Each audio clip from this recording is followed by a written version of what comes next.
Hello guys, hello YouTube family. Guys, thank you so much for tuning into yet another video. If you are seeing my face for the first time, my name is Boitumelo Mtiani, and on this channel I am documenting our real raw journey of building our dream home right here in South Africa. Guys, I have been so sick, I have been so down with flu, but I'm fine, I'm better now, and I'm ready to give you the content that you so love. Guys, please remember to click that red subscribe button if you do enjoy my content. Please like my videos, please engage with me in the comment section, and please share this video with somebody that can benefit from it. So guys, in today's video, I basically want to answer some of the frequently asked questions in the comment section, and then I'll also answer some of the questions that I've been getting from you after requesting you guys to send me some questions. So grab a drink, settle in, let's dive into this Q&A session, and I hope that some of these questions and answers will help you along your building journey. Let's get into it.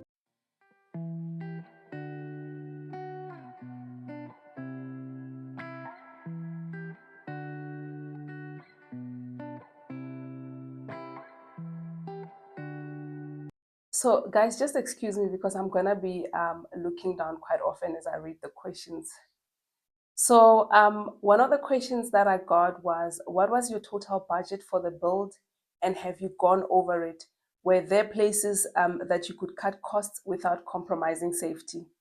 So our total budget for the build was 4.8 million, but that is an estimate that we got because obviously most of you guys might know by now that we did not get in a quantity surveyor to come and do a cost estimate for us.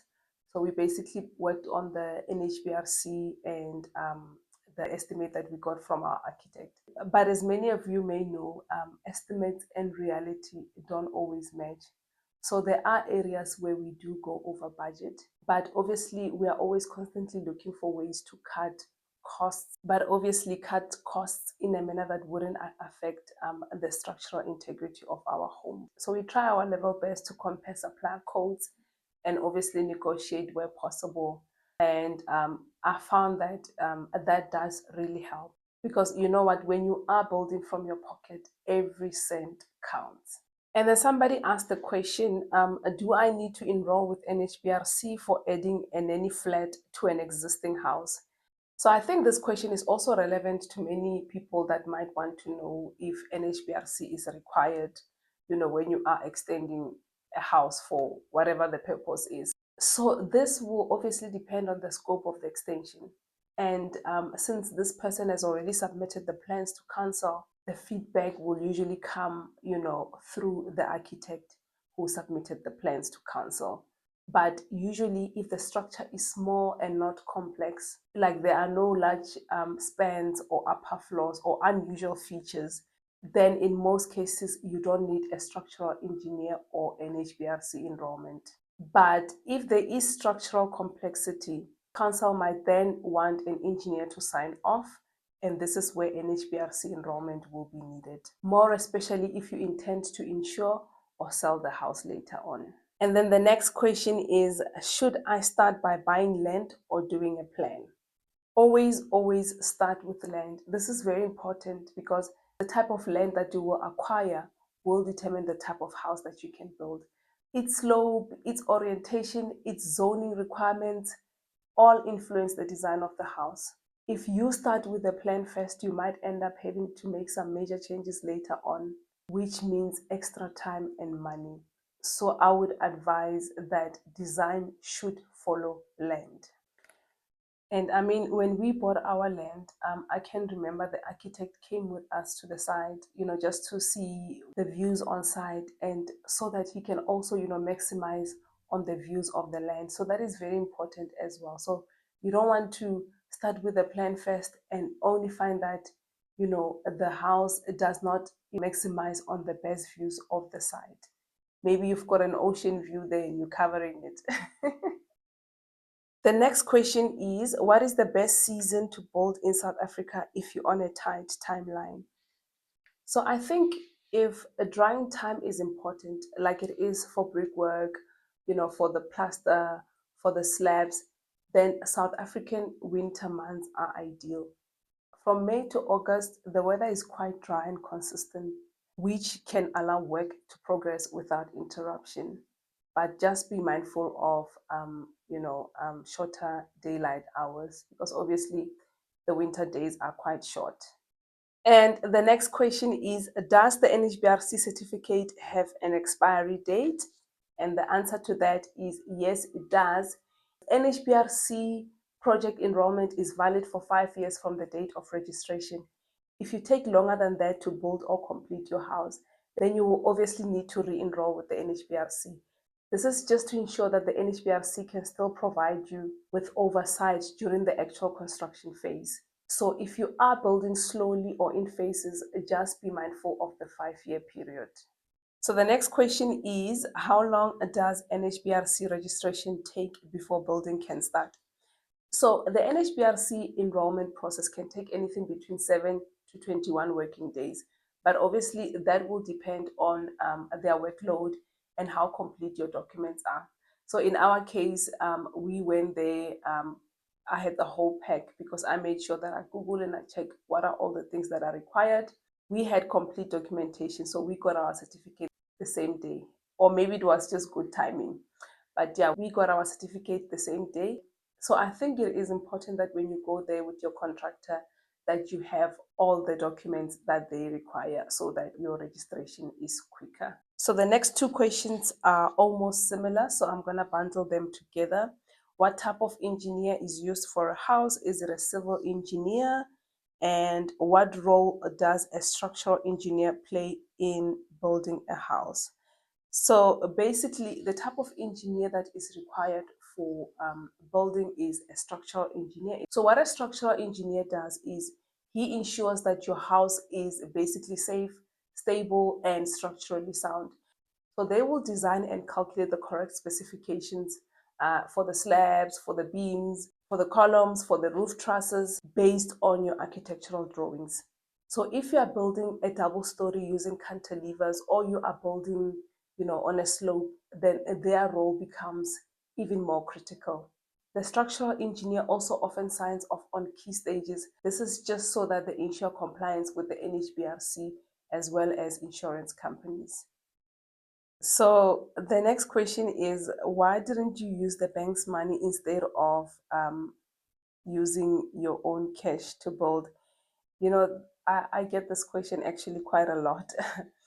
And, honestly, we really considered both options. But like I said, I think I've mentioned it in one of my videos, when we saw the code from the developer, because that's basically the only way we would have been able to get a bank loan from the bank, the prices were so inflated, and it just really, for us, didn't make financial sense at the time. And we realized then that we'd end up with this huge bond that would obviously have to pay for the next 20 to 30 years. So we needed more control. We needed more involvement as well. So the bank route was just not going to work for us. So by using our savings and planning over the long term, tackling the project ourselves, that gave us that control that we needed. It is not easy by any means, but it gave us the financial flexibility and transparency, over what we were paying for. So that was the main reason, really. So the next two questions are almost similar. The first one says, hi Sisi, where did you get the money to build? I'm unemployed with a struggling business that I used to go by, yet I find myself dreaming, planning, learning about my dream home. And the next one says, hi sis, thank you for opening the floor to questions and for your transparency on figures. It helps one to wrap their minds around the real costs and the hidden costs as well. Please, can you give insight in terms of how to finance a building project of this magnitude? In one of the videos, you've graciously shared that the anticipated cost of your building project is 4.8 million, and that you're self-funding through savings, and that you have paid up your current home loan. But 5 million to have as cash in savings is still a massive amount for a project which takes 2 years to execute. A home loan for 5 million is doable, but the problem is that you get a much smaller house that is not necessarily your taste, and a bond repayment of 20 years on top of that. but seems more realistic than having cash savings of 5 million for a self-fund. I don't think anybody has this kind of money in savings. We definitely didn't. The question of how we are financing our home build in cash is one that really comes up quite a lot. And initially, I was actually open to the idea of sharing in detail how we got to a point where we could build our home in cash. I genuinely wanted to open up that part of our journey to you guys, especially for people that I know support this channel and are in the early stages of their home build and are genuinely, looking for practical insights. But as the channel has grown, I've come to learn a difficult truth. And that is, when it comes to money, people can be incredibly harsh. I have received comments that weren't just, inquisitive, but they were intentionally belittling. Comments like, "You are lying, a building doesn't cost this much. You are sacrificing your children's future just to build this house." And not so long ago, somebody even said that I am probably not even affording school fees or holidays because I'm dumping all of our money into this house. And even though, I know that comments like this sometimes come from a place of ignorance or assumption, that doesn't mean that they don't hurt. And I feel like they take away the transparency that I wish I could offer you. Transparency that was never about showing off or explaining every cent, because I would never come onto YouTube and tell you my income or my husband's income. I would never do that. But it was more about giving you, helpful insights that worked for us. Because the truth is, we've been very thoughtful about every step of this journey. We've prioritized our family, I believe, and we have not neglected it. We've made big sacrifices, yes, but it was never reckless sacrifices. We even made sure that, before we embark on this a very stressful journey, we pay off the current home that we live in, because this home is supposed to be our backup plan. And not that we're planning to do that now, but initially at that time, we thought that this could be our plan B, that should we get stuck and run out of money, we know we could always sell this house and finish off that house. But obviously that is something that we don't plan to do in the near future, because we are basically building at our own pace. We don't want to feel rushed by anyone, and I believe my husband and I are doing well so far. I believe that the amount of progress we've made on the house, considering the resources available, is actually major. It's actually quite big. So yeah, it is. And I'm not saying this because I need to explain myself to anybody. I don't think I owe anybody, any explanation, but it is so upsetting when some people try and reduce all of that to a judgment about how we are choosing to prioritize our finances, as if we haven't planned this thoroughly, as though this journey didn't require years of discipline and prayer and vision, So to people like Usis Gugu and others that are asking, from a genuine place, I see you, I respect you.